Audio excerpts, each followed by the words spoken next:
Hey, Stargazers. Today we're talking with Vega, a recruiter in the US federal GovCon space. He went through so many interesting things. The top skill that hiring managers and recruiters are looking for to hire in capture and proposal folks into their teams.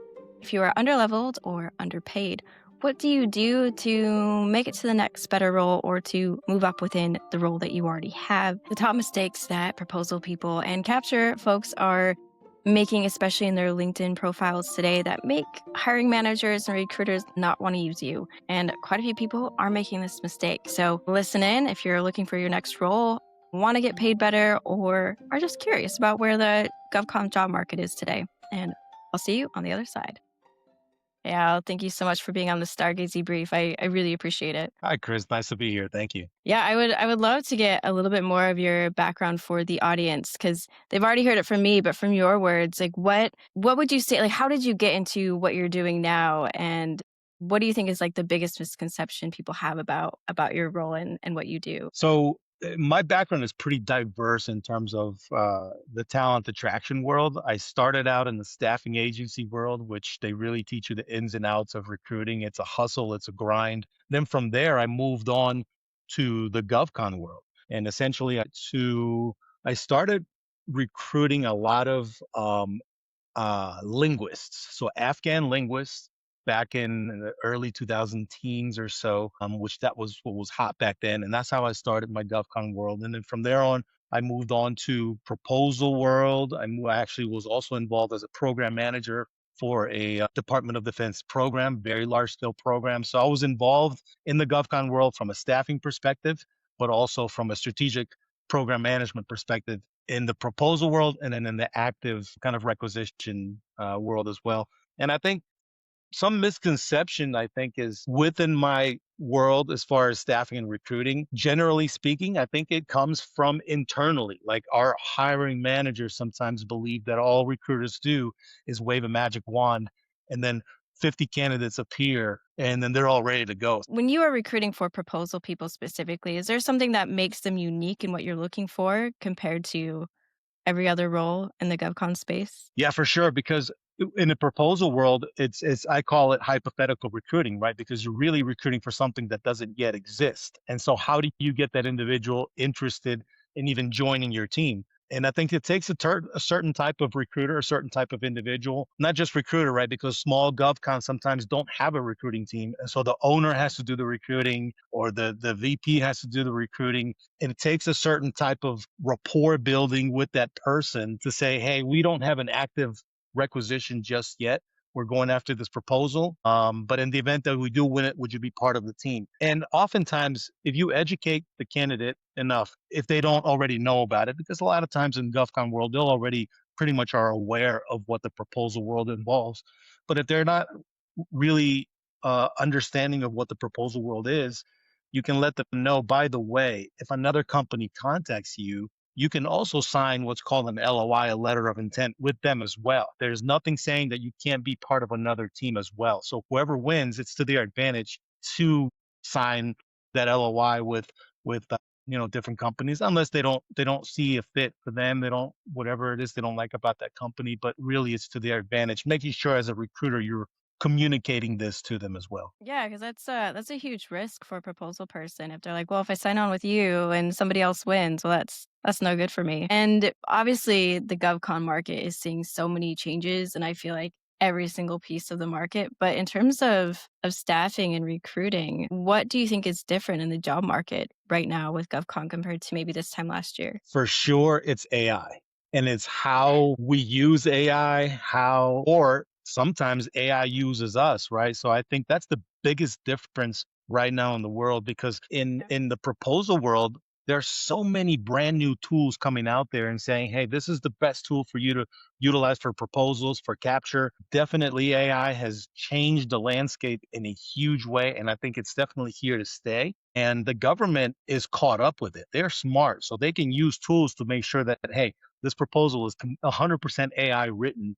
and then that's thrown out in the trash. So Yeah. that's the biggest game changer right now, 100%. So, I mean, because you brought up AI, let's talk about it. Do you think it matters in Yeah. proposal hiring right now? Like the skill set people have with AI? You mean in terms of the candidates that we're recruiting? Yeah, like the hiring managers, are they thinking this person needs to understand AI, they need to know how to use AI? Do they care about that right now? It'll depend highly skill set by skill set, but I think for the majority, yes, it does because one way or another, you're going to use AI, whether it's to help you find market intel, whether it's to help you write an email, whether it's to give you ideas on how to do your job a little better, workflow automation. You're going to use AI one way or another in almost every industry and almost every skill set, right? So I think it's key.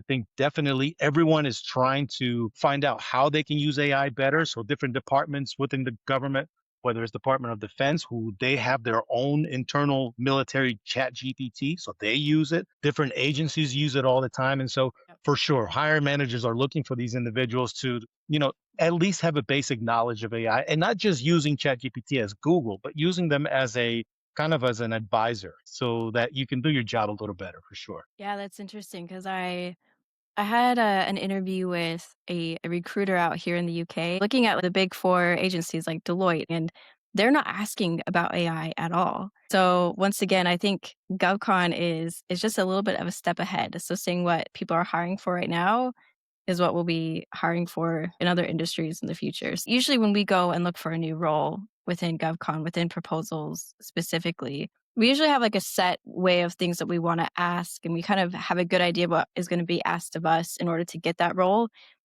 Other than AI, has anything changed at all, or is best practices from 5 years ago still best practice today? Yeah, I think it actually, in a weird way, and this is my own personal opinion, I think it's kind of taken a step back in terms of what the questions or what the protocol may be because of AI. I think oftentimes on the side of the interviewer, there's a certain fear that the interviewee is using what's called a deep fake, right? Because that's a hot Yeah, topic now. People are actually using Chat GPT to do their interviews for them, and you almost can't tell the difference between what's real and what's not. And so I yeah, think that's kind of taken as a step back. Let's get back to the basics in terms of what you talked about 5 years ago, what the questions are being asked now. And so it's really interesting and it's challenging, I think, for both sides. It's so competitive right now. Even the candidates, they're doing that because they want the job. They're doing that because yeah. it's a competitive market, right? So you can't, I mean, you can blame them, but it's sort of understandable to some degree. And so again, that is an example of letting AI use you versus you using AI. So instead of doing that, why not have AI train you on interviewing skills, tips, how I can, whatever, anything from dress code to video, stuff like that. So it's a challenge that we're going. Yeah, I can't even imagine being brave enough to do that in an interview. Exactly. Like, to me, like, that's just I would never be brave enough to even try to do that. Yeah. Uh, Yeah. I mean, imagine getting caught. How do you get around it? It's crazy. I don't know, like, that's the most I can't even imagine how awkward that'd be like, "Ooh, yep, wasn't me. It was fake me." Yeah. Um, Thank but then, I mean, are you seeing this with both experienced and inexperienced proposal people who are looking for a role, or is it across the board? I think it's mainly probably the younger generation, I would say. So again, those are the ones that are more exposed and the ones that are going to be driving this entire change in the future. Personally, I haven't seen it a whole lot, which is Yeah, good. GovCon. I really haven't seen it a whole lot. I think it's trickier in the government world to do that in the corporate world. So I haven't seen it a whole lot. I was involved in it once and it was fascinating because I got on the video call and right away you could tell because the guy wasn't even moving his neck. It was literally just stiff. And it was kind of like out of the camera. And eventually 5 minutes into it, I just kind of said, hey, was that your dog barking? And they were like, no. And there's like a barking noise. And I said, well, look behind you. And the guy couldn't look behind me because it was a deep Oh, fake. wow. Yeah, and in terms of years of experience, other than being better at deepfakes than maybe the older ones, what are you seeing, hiring managers like, when they meet somebody, when they interview a proposal person, what's making them say yes to one as opposed to another? Is there anything that's really standing out at the moment? Yeah, I think again, the GovCon is a different game because the government has such specific requirements that they Right. give in their PWS. So when they say they want a bachelor's degree and 4 years experience, that's exactly what they want. They don't want a bachelor's in 3.5. Maybe we'll take that guy or gal. No, they really want the bachelor's in the four. And so in Yeah. GovCon, it's a little bit easier, I think, to make that decision as the hiring manager or as the recruiter because it's so specific. And so when you have two folks of the same caliber, you have two folks that have the bachelor's and the 4 year degree, how do you make that decision? I think it boils down to industry experience and knowledge. So if one individual has a little more industry knowledge for that particular agency, then definitely the government will love that. So we got to go with them versus the other person. I've been fortunate enough to dabble not just in the GovCon world, but I've been in the corporate world as well. And it's easier in that sense in the GovCon world. The requirements are very strict and they're really clear on what they want versus in the corporate world, there may be a little more leniency and more open minded in terms of Yeah. who to bring on. So if I'm a proposal person and I see a role, but I don't quite meet all the criteria, should I just not bother, or is it worth my time to still apply? Yeah, that's interesting. It'll depend because they're very clear again on what they want. So on the requirements, if you meet the requirements, and then on the nice to have section or something like that, if you don't have any of those, I would say still go for it, definitely, or try to indicate other areas on your resume where you may fit the requirements. But you're right, you bring up a good point because the government is so strict.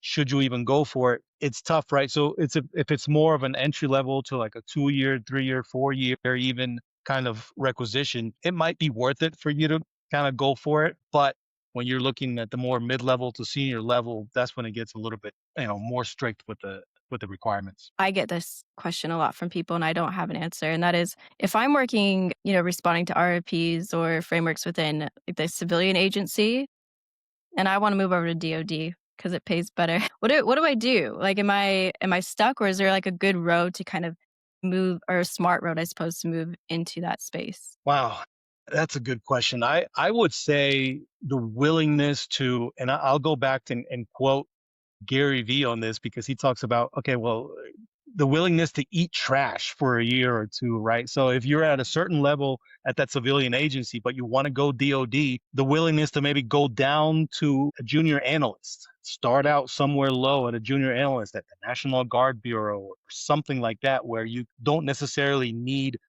that high level of experience. So if you're getting paid at the civilian agency world, maybe 80K a year, the willingness to go down to 65 for the next year or two. Are you willing to do that? Then that's definitely a step in the right direction, even though you're taking a step down salary wise, but you're paying the long game. So that's Yeah. one way I think that you can definitely make that happen for sure. Yeah, and I have heard that from Gary Vee before, and I it's hard to do though. It's hard to be like, I'm gonna take a cut just in case. It again depends. It depends on the long game, right? If that's what you really want, then you have to be willing to do that. Now, obviously, every situation is different. If you've got family bills to pay, you may want to Yeah. take a second look at it. But if you're by yourself, man, it'd be great.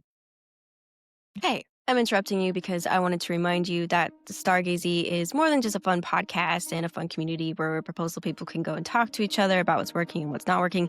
It's also a place where you can talk to proposal tech leaders and find the right proposal tech for you. And if you are in the midst of looking for a new proposal software, that is where you can go. You can shortlist them, read a little bit more about them on Stargazy, so you don't get any sales from proposal tech salespeople. But just as fun as you can go directly to the community and ask people if they've used that proposal tech, what they think, if they like it, don't like it, what they love about it, what they don't love about it, so that we can help each other out, make sure that we're using the right technology for our use case and that we are making smart buying decisions going forward. All right, back to the episode. Yeah, I completely agree with you. It's such a tough decision.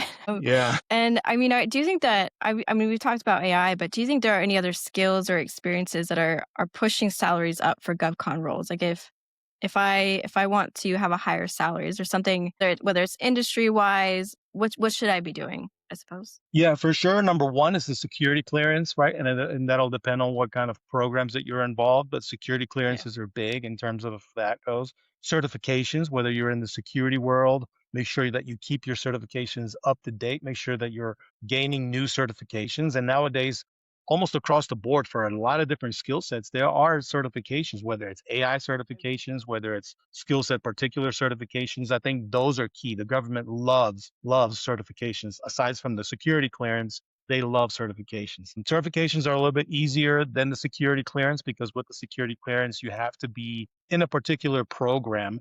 But again, to me, that goes back to building that relationship wherever you are, whatever agency you're in, and then speaking with your GovCon representative. So the individual from the company that hired you, speaking with them as well, letting them know that you're open to other avenues, other programs, other projects, specifically those that may require security clearance, because that's the route you want to take. There's nothing wrong with that. There's nothing wrong with expressing your interest in maybe a career shift, because that tells the company that you're willing to shift in order for a career progression. What, everyone loves that. I mean, so definitely keeping your mind open and communicating is key. What I do see oftentimes with proposal people, proposal professionals at every level, they seem to be almost timid at expressing what they want, whether that is, moving up or even changing roles within their company. Like for them, it almost seems like a scary thing to do, but also like too self-promotional in a way. I don't know if you've seen that as well. I have for sure, because a lot of folks in GovCon, in our industry, they're in their position for 10, 15 plus years, and it's almost they fall into that comfort zone. And like you mentioned, it creates that fear of speaking up. If you want to get out of that comfort zone, you're almost like, well, no, I've been here long enough. Maybe I should just be quiet and stay here. I've seen that a lot in 2015, 2018 or so.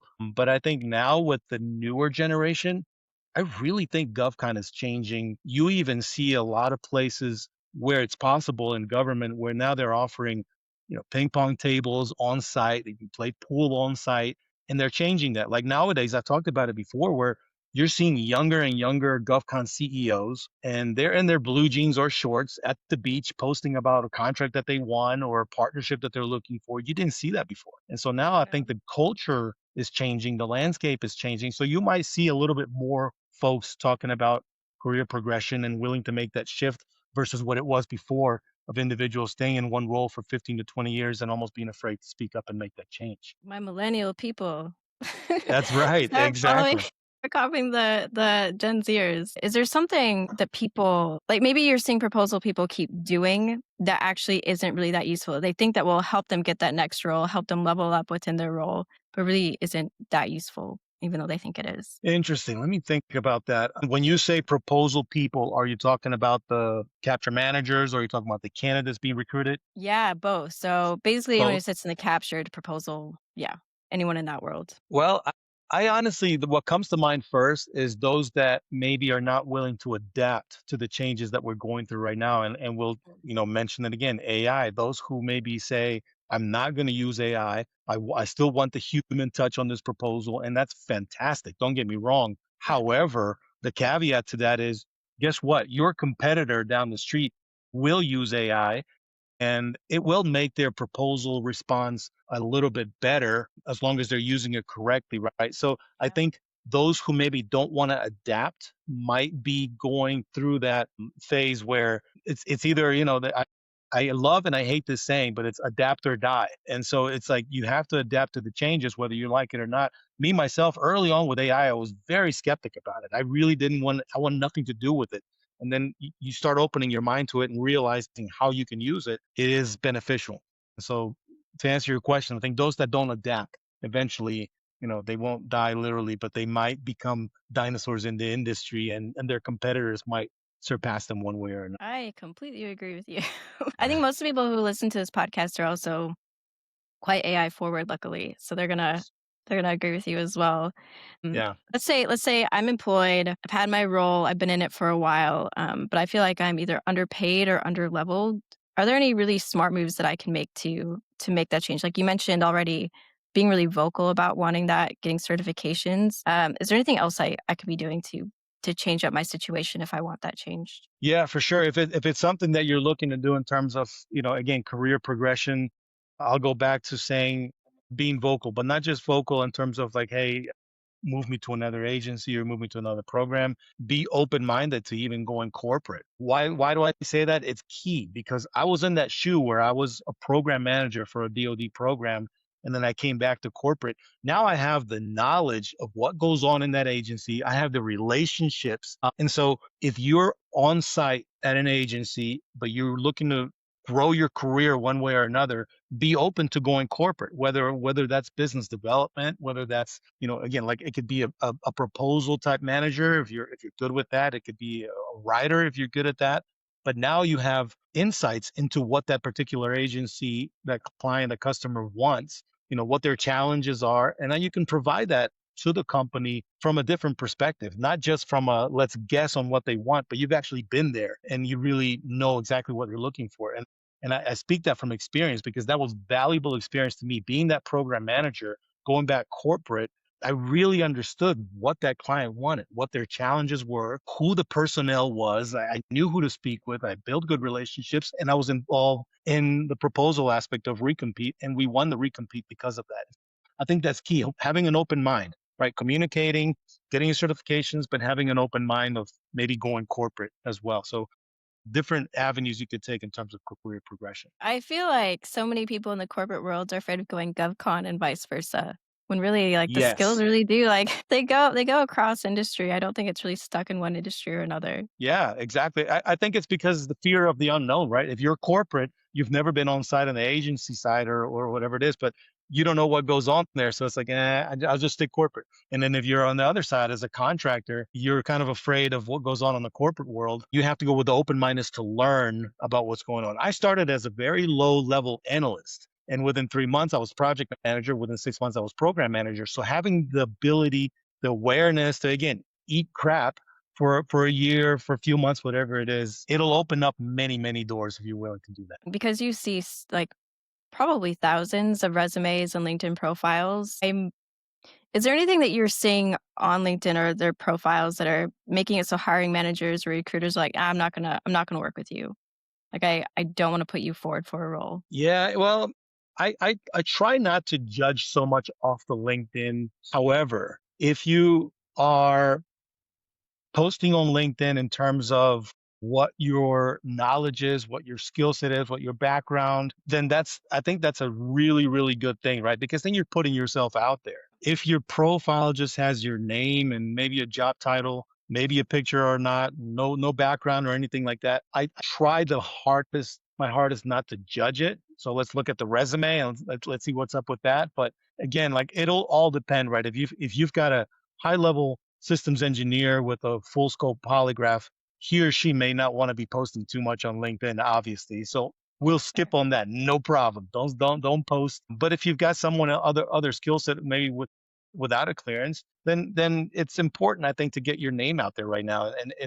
Individual branding is huge right now, and I think it's key because hiring managers do look at the social media content. They will. Even the government does. If a company's going after a contract, they're submitting a proposal, they'll look at that company's LinkedIn profile. They'll look at their post and what they're posting about. They'll look at their website. They'll look at everything. So it's important for individual branding right now for sure. Is there a mistake people are making? I mean, you say that you don't judge, but do you see other hiring managers or recruiters that see something that often turns them off other than not having a profile picture or background? Or is it Uh, are you well, mostly all open-minded?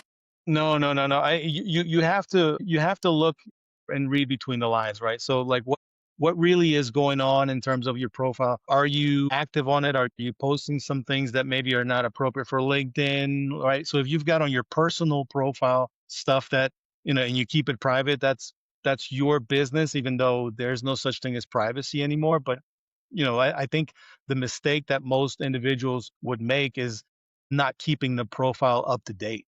100%. I think that's probably the number one mistake is not keeping it up to date. Their resume says one thing, their profile says something completely different, and it may be just a matter of updating the dates on it. But I think that's probably the most common mistake that I'm seeing right now. Uh, Yeah. and like for the people who are actively job hunting, are there questions that I can be asking to make sure that I don't land in a bad situation? Like, are there any like red flag type questions I can ask?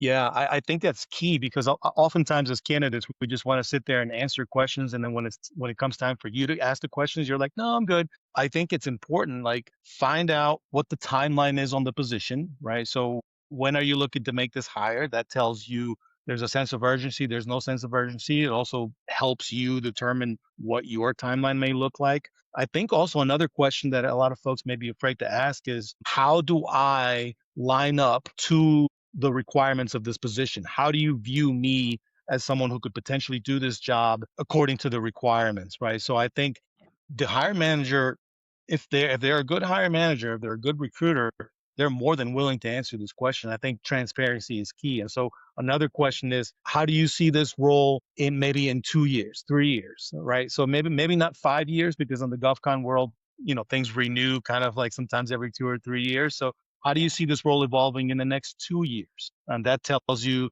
different things. That tells you where they're going with this position. That tells you where they are in the contract. Is it long term? Is it short term? So I think those three are just some of the questions that that could be very helpful from a candidate's perspective, for sure. Yeah, I then want to go to the hiring manager. What are some common questions I should be asking every single time to make sure that I'm hiring the right person who's going to succeed in that role? I think, and I'll go back to my staffing agency days where I learned how to behavioral, aside from the technical side, right? Aside from the technical Yeah. questions, if it's a really highly technical position, the behavioral questions in terms of you sell the position to the candidate by letting them know what the perks are, what the benefits are, what the good side of the position is, long term opportunities and all that. Then you sell the position out to the candidate by saying, well, this position does have a long commute. You have to be on site 4 days a week.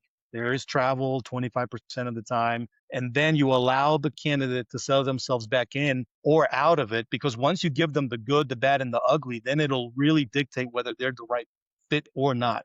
And you can Yeah. tell by the way they answer the questions. You can tell by the way they're looking at you, by their reaction, because you really want to make sure that it's a right fit. And so I think asking those different questions, giving them the good, the bad, and the ugly, and complete transparency is obviously key from a hiring manager perspective. Paying attention to how they answer the question and following up. Sometimes I think as hiring managers, we ask the question, they answer it, and then we just look down and we move on to the next question.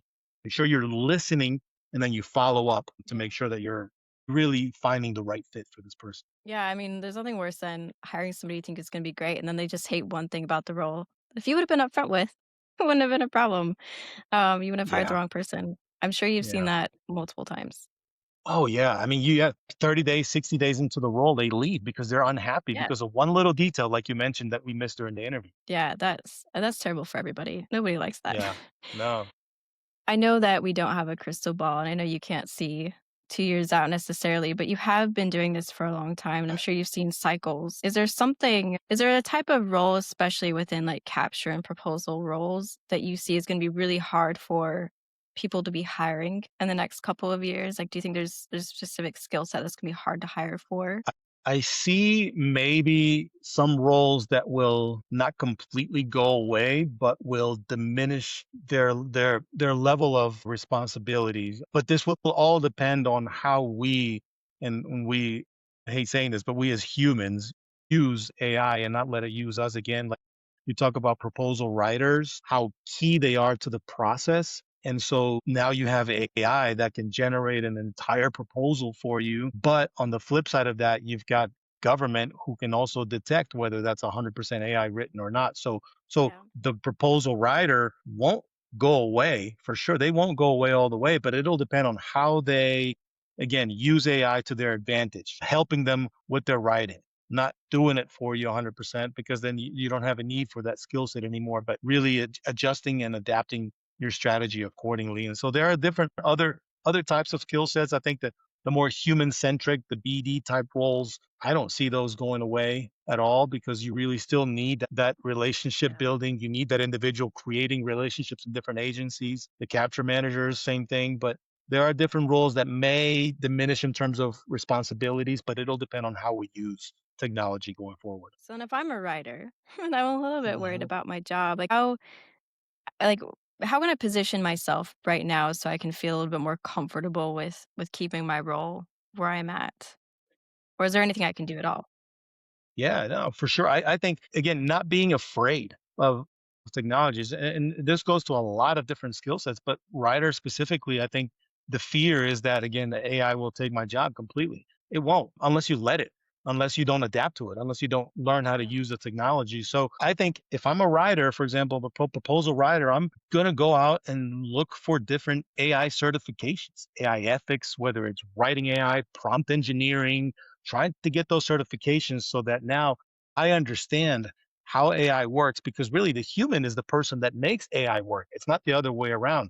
But once you have that fear of AI, then it turns around and AI is working us instead of us working them. So if I'm a writer, again, having those certifications, learning more and more how AI works and how I can use it to my advantage, so that I use it as a maybe as an assistant writer or as an intern that's there to kind of do the mundane tasks for me that I don't necessarily want to do. And so if you learn how to use it, you're fine. If you are afraid to adapt, you might not be so fine. Do you have any like other advice that you would give to both hiring managers and proposal folks looking for their next role? Is there any blanket advice you'd give to us? Open mindedness for sure, especially nowadays. So if you are someone who's looking to make a move or you're interviewing with another company and you find out that they're utilizing this AI tool, and then you have this fear, oh, well, if they're utilizing this AI tool, what do they have? Why do they need me for? I think, again, learning about the technology is key, and how you can use it to your advantage will be key for any role going moving forward. And I think that would be my biggest advice here is learn it. And this goes for myself as well. Every day I'm looking on how I can be better with it instead of letting it be what I am supposed to be. So I think that's key moving forward for any really any skill set, is learning it, adapting to it, and staying ahead of it, so to speak. Because if you don't adapt, then it'll be just make it harder for you to catch up to it. Yeah, I agree. And I think even if it is just 10 minutes a day, just pay attention to like get a newsletter or Exactly. something on like what's going on. Just Yeah. even knowing how it's working, the changes that are going on with the models is I think a huge step compared to what a lot of other people are doing. Learning how to use different tools, not just ChatGPT, but Perplexity, learning how to what they each do, Yeah. what each has an advantage over the other and how you can use them. So that, yeah, it's perfect. I love that. Well, so let's say I'm a hiring manager. I want to work with you. Where can I find you? Or if I'm a proposal person looking for my next role, I want you to know about it. How can I get in touch with you? How can I let you know? Yeah, I mean, I definitely am open to helping anyone out there who's looking for roles. I have connections in the GovCon industry, and so I think LinkedIn would be the easiest way. I do check my messages. I think right now I only have two new messages, not because no one writes me, but because I actually check them and get back to them. So that would be the Nice. easiest way for sure. Yeah. Okay, so LinkedIn, we'll have that below. But if I'm an agency and I want to work with you, is that the same? Is that still the best way to get in touch with you if I want to hire somebody? Yes, yes, Yeah. Okay. 100%, and yeah, 100%. There is, I check it all the time. I'm very active. Okay. Great. Thank you so much. Seriously, that was a wonderful conversation, and I already know a bunch of GovCon proposal folks are going to be like, yes, this is what I want to listen to, and coming in the new year. Yeah, So yeah. I really appreciate it. Yeah, interesting time in GovCon, very interesting, fascinating time. Yeah, I feel like I can't keep up, and I'm trying I to. know. I know. I know. Yeah, yeah. I had to look at like 5 or 6 different websites and newsletters to figure out what's going on. So because one says one thing, the other says another thing. So I look at the Democrats, I look at the Republicans, and then you kind of make an educated guess from there. Yeah, exactly. It's the only thing you can do. But seriously, thank Yeah. you so much for being on the podcast. I really appreciate it. Awesome. Thank you too. I appreciate you. Well, that was a wrap for our conversation with Al. I really would suggest that if you are looking to hire somebody for these roles, to reach out to him to get that help. And if you're looking for a new role, reach out to him and he'll be able to help you find the right company for you to go to. Thank you so much. If you found this conversation valuable, please like and subscribe and share it with somebody else in GovCon who is looking for their next role. I will see you next week with a new conversation. Speak soon, everybody.